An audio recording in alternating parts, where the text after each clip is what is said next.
Hello friends, स्वागत है आपका हमारे चैनल पर। मैं आपकी पूनम आज आप सबके लिए बहुत ही सुंदर, बहुत ही प्यारा सा चुटकुला उठान सोहर गीत लेकर आए हैं।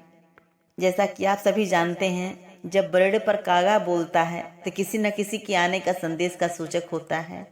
आज उसी पर आपकी पूनम ने बहुत ही सुंदर, बहुत ही प्यारा गीत बनाया है। एक स्त्री का पति जब परदेश में रहता है, बरेड़ी पर कागा बोलता है तो पत्नी कौवे से क्या कहती है। पत्नी और कौवे का बहुत ही सुंदर सा, बहुत ही प्यारा सा नोक-झोंक भरा सोहर गीत है।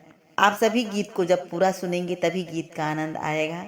अगर आप सभी को गीत पसंद आए तो प्लीज़ वीडियो को लाइक, शेयर, सब्सक्राइब जरूर करें। कमेंट करके बताएं आप सभी को गीत कैसा लगा। अपना प्यार आशीर्वाद दें। आइए सुनाना शुरू करती हूँ। पनवा बरने रनिया पातर कुसुम ऐसन सुंदर कुसुम ऐसन सुंदर हो।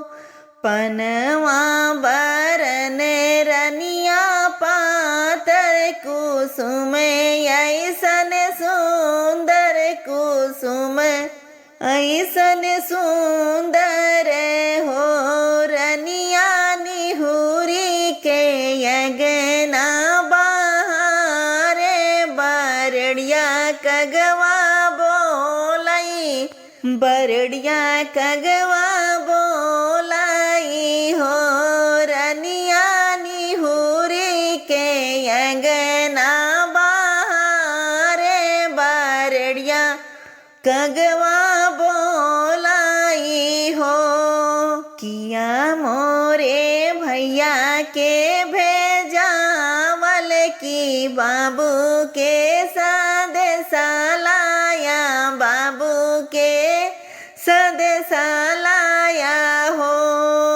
किया मोरे मैया के भेजावल की बाबू के सदेसा लाया, बाबू के सदेसा लाया हो।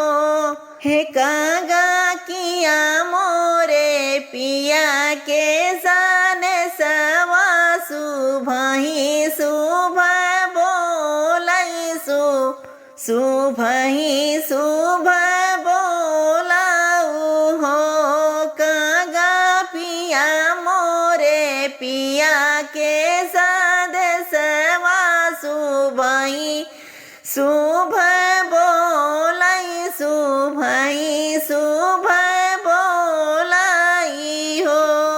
नहीं तोरे माई के भेजावल ना बाबू के सदेसा लायो, बाबू के सदेसा लायो हो। नहीं तोहरे मैया के भेजावल ना बाबू के सनेसा लायो, ना बाबू के सनेसा लायो हो। हे रनिया नहीं तोहरे पिया के सनेसवा ललन तोहरे होई है, ललन तोहरे होई हाई हो। रनिया नहीं तोहरे पिया के सनेसवा ललन तोहरे होई हाई हो। सोनवा गढ़ैबे तोहरे ठोड़ा तारूपवा पखनवा, तारूपवा पखनवाई हो। सोनवा गढ़ैबे तोहरे ठोड़ा तारूपवा पखनवा, तारूपवा पखनवाई हो। कागा दूध भात देबे तू है खोरवा, ललन मोरे होई है, ललन ललन मोरे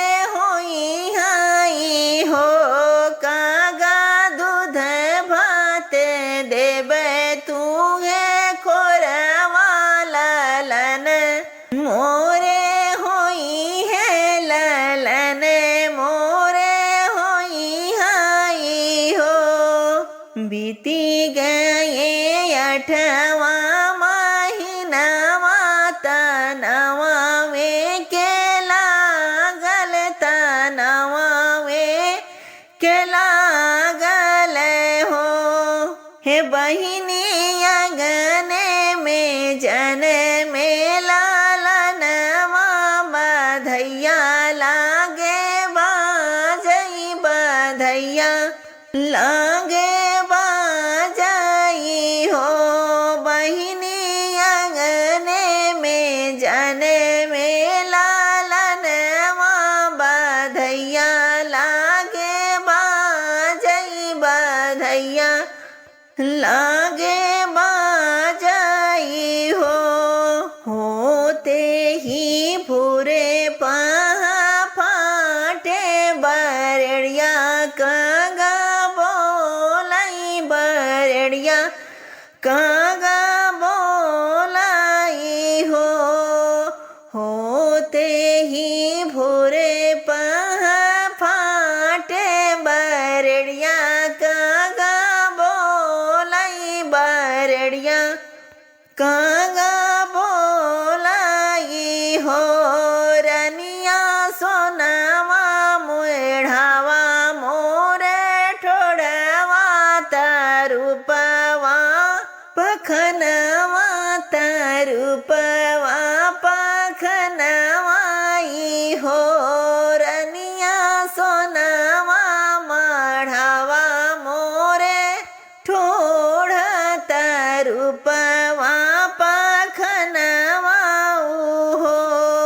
चुप रहा ये कागा चुप रहा झूठे जीनी बोलाऊ झूठे जीनी बोलाऊ हो। चुप रहा ये कागा चुप रहा झूठे जीनी बोलाऊ झूठे जीनी बोलाऊ हो।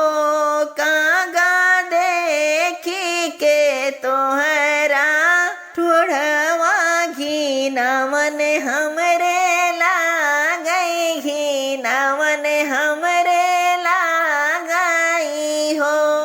कागा देखी के तोहरा ठोड़वा घिनावन हमरे लागई घिनावन हमरे लागई हो।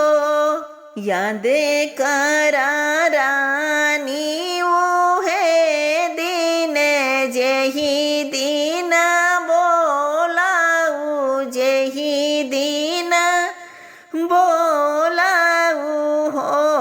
रानी कैलो तू हमसे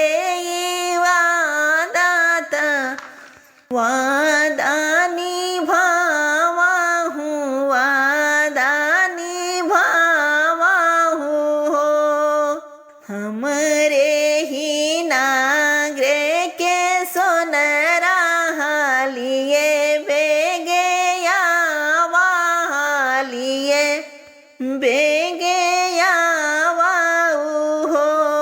हे सोनरा गढ़ी देता कागा सोने ठोड़ावा तरुपवा पखनवा तरुप के पखनवाई हो। सोनरा गढ़ी देता कागा सोने ठोड़ावा तरुप के पखनवाऊ हो।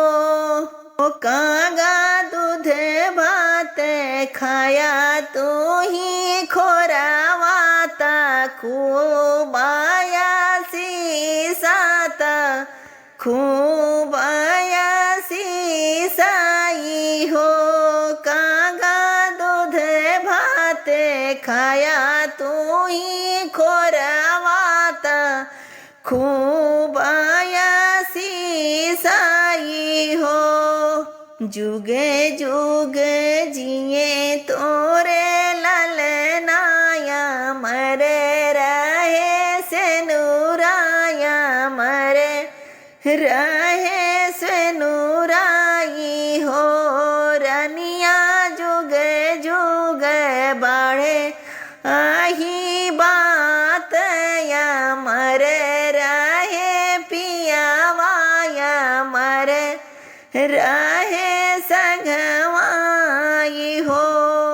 आप सभी को कैसा लगा कमेंट करके ज़रूर बताइएगा। मिलती हैं अगले वीडियो में, तब तक के लिए हर हर महादेव।